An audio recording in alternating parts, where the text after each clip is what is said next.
संबंधी मार्मिक बात। सेवा वही कर सकता है जो अपने लिए कभी कुछ नहीं चाहता। सेवा करने के लिए धनादि पदार्थों की चाह तो कामना है। सेवा करने की चाह भी कामना ही है, क्योंकि सेवा की चाह होने से ही धनादि पदार्थों की कामना होती है। इसीलिए अवसर प्राप्त हो और योग्यता हो तो सेवा कर देनी चाहिए, पर सेवा की कामना नहीं करनी चाहिए। दूसरे को सुख पहुंचाकर सुखी होना, मेरे द्वारा लोगों को सुख मिलता है ऐसा भाव रखना, सेवा के बदले में किंचित भी मान बढ़ाई चाहना और मान बढ़ाई मिलने पर राजी होना वास्तव में भोग है, सेवा नहीं। कारण कि ऐसा करने से सेवा सुख भोग में परिणत हो जाती है, अर्थात सेवा अपने सुख के लिए हो जाती है। अगर सेवा करने में थोड़ा भी सुख लिया जाए तो वह सुख धनादि पदार्थों में महत्व बुद्धि पैदा कर देता है, जिससे क्रमशः ममता और कामना की उत्पत्ति होती है। मैं किसी को कुछ देता हूँ ऐसा जिसका भाव है, उसे यह बात समझ में नहीं आती तथा कोई उसे आसानी से समझा भी नहीं सकता कि सेवा में लगने वाले पदार्थ उसी के हैं जिसकी सेवा की जाती है। उसी की वस्तु उसे ही दे दी तो फिर बदले में कुछ चाहने का हमें अधिकार ही क्या है। उसी की धरोहर उसी को देने में एहसान कैसा। अपने हाथों से अपना मुख धोने पर बदले में क्या हम कुछ चाहते हैं। शंका। सेवा तो धनादि वस्तुओं के द्वारा ही होती है, वस्तुओं के बिना सेवा कैसे हो सकती है। अतः सेवा करने के लिए वस्तुओं की चाह न करने से क्या तात्पर्य है। समाधान। स्थूल वस्तु से सेवा करना तो बहुत स्थूल बात है, वास्तव में सेवा भाव है, कर्म नहीं। कर्म से बंधन और सेवा से मुक्ति होती है। सेवा का भाव होने से अपने पास जो वस्तुएं हैं वे स्वतः सेवा में लगती है। भाव होने से अपने पास जितनी वस्तुएं हैं उन्हीं से पूर्ण सेवा हो जाती है। इसीलिए और वस्तुओं को चाहने की आवश्यकता ही नहीं है। वास्तविक सेवा वस्तुओं में महत्व बुद्धि न रहने से ही हो सकती है। स्थूल वस्तुओं से भी वही सेवा कर सकता है जिसकी वस्तुओं में महत्व बुद्धि नहीं है।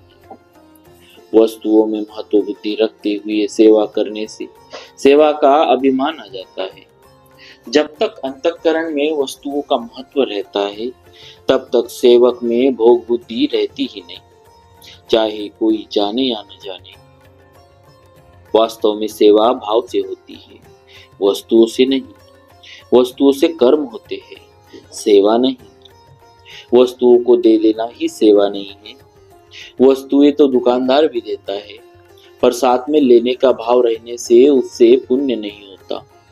ऐसे ही प्रजा राजा को कर रूप से धन देती है, पर वह दान नहीं होता। किसी को जल पिलाने पर मैंने उसे जल पिलाया तभी वह सुखी हुआ, ऐसा भाव का रहना दुकानदारी ही है। हम मान बढ़ाई नहीं चाहते, पर जल पिलाने से पुण्य होगा अथवा दान करने से पुण्य होगा ऐसा भाव रहने पर भी फल के साथ संबंध होने के कारण अंतःकरण में जल धन आदि वस्तुओं का महत्व अंकित हो जाता है। वस्तुओं का महत्व अंकित होने पर फिर वास्तविक सेवा नहीं होती। प्रत्युत लेने का भाव रहने से असत के साथ संबंध बना रहता है, चाहे जाने या न जाने। इसीलिए वस्तुओं को दूसरों की सेवा में लगाकर दान पुण्य नहीं करना है, प्रत्युत उन वस्तुओं से अपना संबंध तोड़ना है। हमारे द्वारा वस्तु उसी को मिल सकती है जिसका उस वस्तु पर अधिकार है, अर्थात वास्तव में जिसकी वह वस्तु है उसे वस्तु देने से हमारा उतरता है। यदि दूसरे को किसी वस्तु की हमसे अधिक आवश्यकता भूख है तो उसे उस वस्तु का वही अधिकारी है। दूसरा अपने अधिकार हक की ही वस्तु लेता है, हमारे अधिकार की वस्तु दूसरा ले ही नहीं सकता। एक बात खास ध्यान देने की है कि सच्चे हृदय से दूसरों की सेवा करने से जिसकी वह सेवा करता है उस सेव्य के हृदय में भी सेवा भाव जागृत होता है। यह नियम है। सच्चे हृदय से सेवा करने वाला पुरुष स्थूल दृष्टि से तो पदार्थों को सेव्य की सेवा में लगाता है, पर सूक्ष्म दृष्टि से देखा जाए तो वह सेव्य के हृदय में सेवा भाव जागृत करता है। यदि सेव्य के हृदय में सेवा भाव जागृत न हो तो साधक को समझ लेना चाहिए कि सेवा करने में कोई त्रुटि अपने लिए कुछ पाने या लेने की इच्छा है। अतः साधक को इस विषय में विशेष सावधानी रखते हुए ही दूसरों की सेवा करनी चाहिए और अपनी त्रुटियों को खोजकर निकाल देना चाहिए। दूसरे मुझे अच्छा कहे, ऐसा भाव सेवा में बिल्कुल नहीं रखना चाहिए।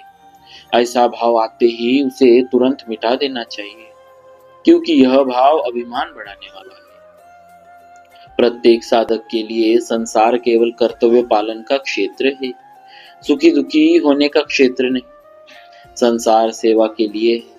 संसार में साधक को सेवा ही सेवा करनी। सेवा करने में सबसे पहले साधक का यह भाव होना चाहिए कि मेरे द्वारा किसी का किंचित मात्र भी अहित न हो। संसार में कुछ प्राणी दुखी रहते हैं और कुछ प्राणी सुखी रहते हैं। दुखी प्राणी को देखकर दुखी हो जाना और सुखी प्राणी को देखकर सुखी हो जाना ही सेवा भाव है। दुखी प्राणी को देखकर दुखी हो जाना और सुखी प्राणी को देखकर सुखी हो जाना भी सेवा है, क्योंकि इससे दुखी और सुखी दोनों व्यक्तियों को सुख का अनुभव होता है।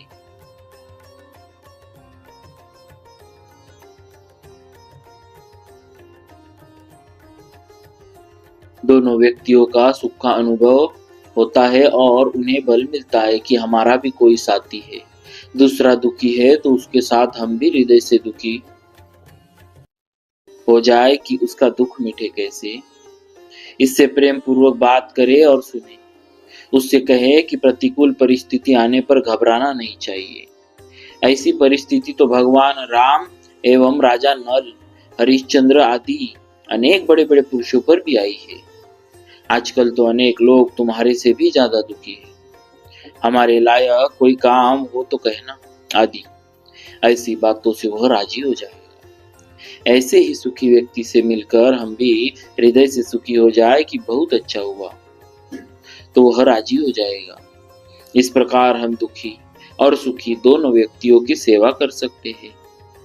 दूसरे के दुख और सुख दोनों में सहमत होकर हम दूसरों को सुख पहुंचा सकते हैं। केवल दूसरों के हित का भाव निरंतर रहने की आवश्यकता नहीं। जो दूसरों के दुख से दुखी और दूसरों के सुख से सुखी होते हैं वे संत होते हैं। गोस्वामी तुलसीदास जी महाराज ने संतों के लक्षणों में कहा है, पर दुख दुख, सुख सुख देने पर दुख दुख, सुख सुख देखे पर। मानस 7:38-1। यहाँ शंका होती है कि यदि हम दूसरों के दुख से दुखी होने लगे तो फिर हमारा दुख कभी मिटेगा ही नहीं, क्योंकि संसार में दुखी तो मिलते ही रहेंगे। इसका समाधान यह है कि जैसे हमारे ऊपर कोई दुख आने से हम उसे दूर करने की चेष्टा करते हैं, ऐसे ही दूसरे को दुखी देखकर अपनी शक्ति के अनुसार उसका दुख दूर करने की चेष्टा होनी चाहिए।